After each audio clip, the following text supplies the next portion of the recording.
You walk into Walmart and see red rollback signs everywhere. Ground beef is cheaper. Chips are cheaper. Ice cream is cheaper. Summer products are cheaper.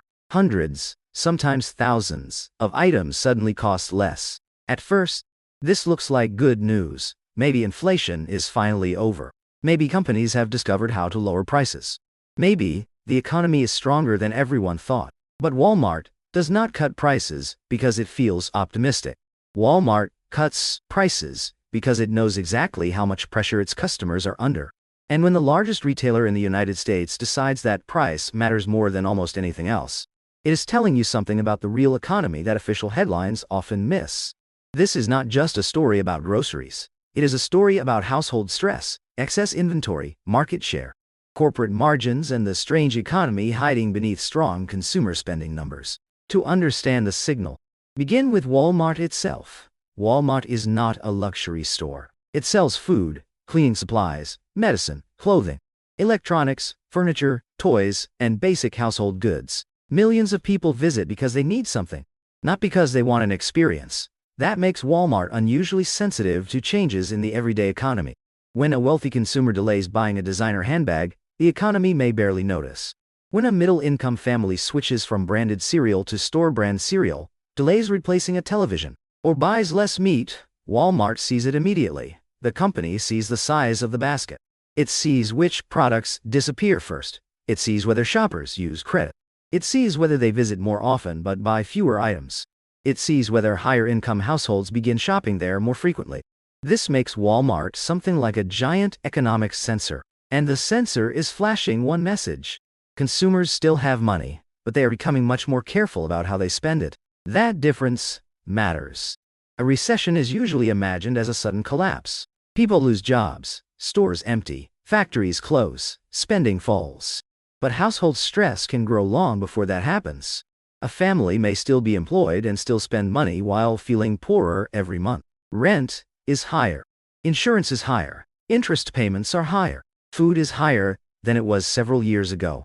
The family still buys groceries because groceries are unavoidable. But every purchase becomes a trade-off. More chicken, less beef, more store brands, fewer national brands, fewer restaurant meals, a cheaper phone, a delay appliance, a smaller vacation. This is called trading down. Trading down means consumers remain active, but move toward cheaper products, cheaper stores, or smaller quantities. Walmart benefits from trading down. That is one reason the company can report strong sales, while the broader consumer feels weak. Higher-income households may shift part of their spending away from premium supermarkets, department stores, or delivery services and toward Walmart. Lower-income households may already be Walmart customers, but become even more price-sensitive. Both groups produce traffic. But traffic does not always mean confidence. Sometimes traffic means fear. Imagine two shoppers entering the same store. The first shopper feels financially secure and buys a television, patio furniture, premium groceries, and new clothing. The second shopper feels stressed and buys only food, detergent, and medicine. Both count as customers. Both increase store traffic, but they tell completely different economic stories. The first shopper creates high-margin discretionary sales. Discretionary means optional. The second shopper creates low-margin essential sales. Essential means difficult to avoid. Groceries bring people into Walmart, but grocery margins are usually thinner than margins on many general merchandise products. So Walmart can gain market share and still face pressure if customers concentrate their spending on basic necessities. This is why price cuts are not automatically a sign of abundance. Sometimes they are a weapon in a fight for the most cautious customer. Retailers lower prices for several reasons. The first is lower costs. If shipping, fuel, commodities, tariffs, or supplier prices fall, a retailer may pass some of the savings to customers. The second is excess inventory. If stores ordered too much merchandise, they may cut prices to clear shelves and free cash. The third is competition. A retailer may accept lower profit on one product to attract shoppers who will buy other items. The fourth is weak demand. If consumers resist current prices, companies lower them until products begin moving again. Usually, a major rollback campaign contains more than one of these forces. That is why the meaning of a price cut depends on where it appears. A temporary discount on summer decorations may simply reflect seasonal inventory. A discount on ground beef may be designed to create a powerful headline and bring families into the store.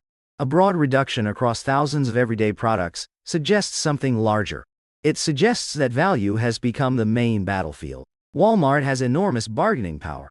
It buys at a scale few companies can match. Suppliers know that getting onto Walmart shelves can create huge sales volume. They also know Walmart can demand lower costs, redesign packaging, switch suppliers, or promote its own private label products. Private label products are store-owned brands. They are often cheaper for customers and can give the retailer more control over margins. Because Walmart is so large, it can lower prices in ways smaller competitors cannot easily copy. It may negotiate lower supplier prices. It may use automation to reduce operating costs. It may earn money from advertising, memberships, data services, and marketplace fees. It may accept a smaller margin on groceries because cheaper food attracts customers into its broader ecosystem. This is important because modern retail is no longer only about the difference between the wholesale price and the shelf price. A retailer can make money from the customer relationship itself. Walmart can sell an advertisement to a brand that wants better placement. It can charge merchants to sell through its online marketplace. It can collect membership revenue. It can offer delivery. It can process payments. It can earn from logistics. The grocery basket may have a thin margin. The entire customer may be much more valuable. That allows Walmart to cut visible prices while protecting profits. Elsewhere, economists call some heavily discounted products loss leaders. A loss leader is an item sold at very little profit, or sometimes at a loss, to attract customers. The customer comes for cheap beef, then buys soda, paper plates, sunscreen, medicine, and a garden chair. The headline price creates the trip. The total basket creates the business.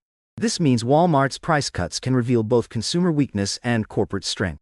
Consumers are weak enough to chase lower prices. Walmart is strong enough to provide them. Smaller retailers are trapped between those forces.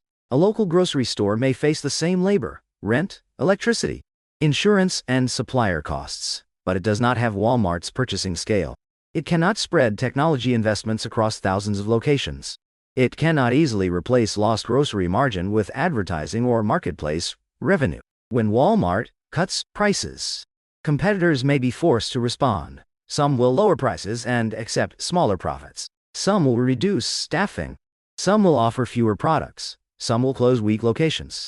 Some suppliers will receive demands for lower wholesale prices. The consumer may benefit immediately, but the competitive consequences unfold slowly. This is one reason falling retail prices can coexist with economic anxiety. The price of one item falls, the pressure on the entire supply chain rises. There is another signal inside the rollbacks. Consumers have not forgotten the inflation of the last several years. Inflation slowing does not mean prices return to where they started. It means prices rise more slowly. If a grocery basket increased from $100 to $130, and inflation later falls to 2%, the basket does not automatically return to $100. It simply rises more slowly from the higher level. This is the difference between inflation and the price level.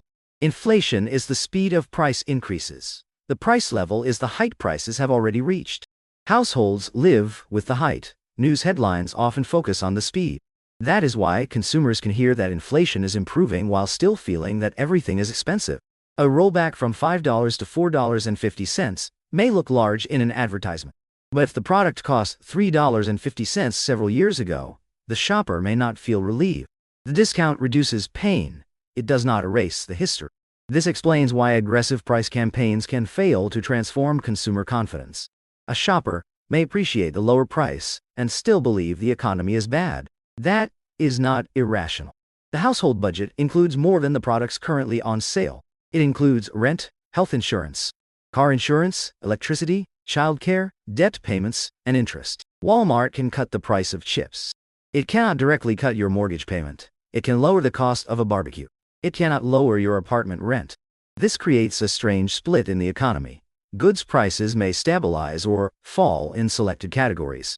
Service costs remain high. Goods are physical products. Services include housing, insurance, healthcare, education, repairs, and professional work. During the pandemic, consumers bought enormous quantities of goods. Retailers expanded orders. Supply chains struggled. Prices rose. Later, spending shifted back towards services. Some retailers were left with too much inventory and had to discount. But housing and service inflation proved more persistent. So a shopper can find a cheap television and still feel financially trapped. The television is purchased once. Rent is paid every month. The discounted item receives a bright sign. The recurring bill quietly drains the bank account. Walmart's pricing, therefore, reveals a form of economic bifurcation. Bifurcation means a split into two different paths. One path is the official consumer. This consumer is still spending, helping retail sales and gross domestic product remain positive. The other path is the lived consumer. This consumer is using coupons, switching brands, delaying purchases, buying smaller packages, and searching several apps before choosing a store. Both are the same person. The data records the transaction. It does not record the anxiety behind it. Now consider inventory. Retail inventory is money sitting on a shelf. A store pays suppliers before it receives the full benefit of selling the product. If the product moves slowly, cash becomes trapped. The retailer also pays for storage, handling, damage, theft, and markdown risk. A markdown is a reduction in price used to sell unwanted inventory. When companies overestimate demand, markdowns increase. This happened dramatically after the pandemic buying boom. Retailers ordered products based on unusual consumer behavior. Then behavior changed. People who had already bought televisions, exercise equipment, furniture, and home office products did not need another set. Inventories rose. Prices were cut. Today, broad price reductions may not represent the same pandemic inventory problem, but the logic remains useful. When demand is uncertain, retailers prefer cash to merchandise. Selling an item at a smaller profit can be better than holding it for months. This is especially true for food and seasonal products. Food expires. Summer products lose value when summer ends. Fashion changes. Technology becomes obsolete. The longer the product remains, the weaker the retailer's negotiating position becomes. A rollback may therefore tell you that the store wants velocity. Velocity means how quickly products move through the business. Fast turnover frees cash. Slow turnover traps it. Walmart has another reason to prioritize velocity. It wants to gain market share while competitors are vulnerable. Market share is the percentage of total industry sales controlled by one company. Periods of consumer stress often reward the lowest cost operator. During good times, shoppers may spread spending across specialty stores, restaurants, premium grocers, and boutiques. During stressful times, spending consolidates. Consumers choose fewer stores. They compare prices more carefully. Convenience and trust become more important. Walmart can use price cuts to turn a temporary visit into a permanent habit. A higher-income shopper may enter Walmart because inflation feels uncomfortable, then discovers that delivery is convenient, private label products are acceptable, and the price gap is meaningful. Even if the economy improves, that shopper may not leave. This is how a defensive consumer decision becomes long-term market share growth. The same pattern helped discount retailers during previous downturn. Economic stress does not damage every company equally. It often transfers power toward the largest low-cost platforms. This is the counterintuitive lesson. Walmart can perform well because consumers are struggling. Strong Walmart sales do not necessarily mean the consumer is strong. They may mean the consumer is migrating toward Walmart. A lifeboat can become crowded because the ship is healthy, or because the ship is taking on water. The crowd alone does not tell you which. You must examine what people are buying: food or furniture, store brands or premium brands, small packages or bulk packages, cash or credit, delivery or impulse shopping, needs or wants. That mix reveals the economy beneath the headline. Credit is another part of the story. Households can maintain spending even when income growth is insufficient by using credit cards, buy now, pay later plans, personal loans, or savings. This allows consumption to remain strong for a while. But borrowed spending has a future cost. High interest rates make that cost larger. A household may spend $100 today and repay much more over time. Retail sales record the $100 immediately. The financial stress appears later. This creates a delay between spending data and household pain. Walmart sees clues before many economic reports do.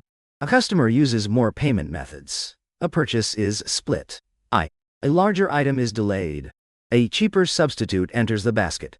The company does not need the consumer to announce financial stress. The basket announces it. What would price cuts look like in a genuinely strong economy? Costs would fall because productivity improved. Supply would expand. Competition would pass savings to consumers. Real wages would rise. Real wages are wages adjusted for inflation. Households would buy discounted basics and still feel comfortable purchasing discretionary items. Retailers would cut prices while maintaining healthy volume and margins. That would be the best-case interpretation. Some of this may be happening. Supply chains have improved compared with the worst disruptions. Retail technology is becoming more efficient. Large retailers can automate warehouses, optimize routes, reduce waste, and forecast demand more accurately. Competition can produce real savings. Not every rollback is a distress signal. The mistake is treating every rollback as proof that inflation has been defeated. A lower shelf price can come from better efficiency. It can also come from weaker demand, excess stock, political pressure, supplier concessions, or a retailer sacrificing margin to capture market share. The same red sign can represent very different economic forces. So, how should you read Walmart's massive price cuts? Look for 4 clues. First, breadth. Are discounts limited to seasonal products or spread across food, household basics, electronics, and clothing? Broader cuts suggest a wider battle for consumer spending. Second, duration. Is this a short promotion or are lower prices becoming permanent? Temporary discounts often manage inventory. Permanent reductions can signal a structural price war or lower costs. Third, basket behavior. E.g., are shoppers buying more units or simply spending the same amount because prices fell? If volume does not rise, demand may be weaker than it appears. Fourth, product mix. Are discretionary categories recovering? Or are customers still concentrated in essentials? A strong consumer buys both needs and wants.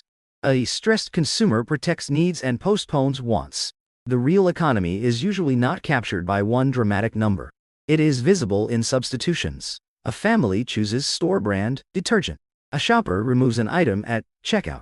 A customer drives farther for cheaper groceries. A household waits another year before replacing a couch. A higher income professional begins buying groceries at Walmart. A retailer cuts prices because losing the customer is more expensive than losing the margin. These tiny choices accumulate into the economy. Walmart's price cuts do provide relief. For families buying food and summer essentials, lower prices matter. $10 saved is real money. A cheaper basket can reduce immediate pressure, but the cuts also reveal how valuable that $10 has become. Companies do not advertise savings so aggressively when customers are indifferent to price. They do it when price has become the decision, and that may be the clearest signal of all. The economy has not necessarily stopped. People are still working. People are still shopping. Companies are still earning profits, but beneath the surface, the consumer is reorganizing life around affordability. Walmart is responding with the most powerful tool it has: scale. It can squeeze suppliers. It can spread costs. It can reduce margins. It can monetize advertising and logistics. It can turn lower prices into higher traffic.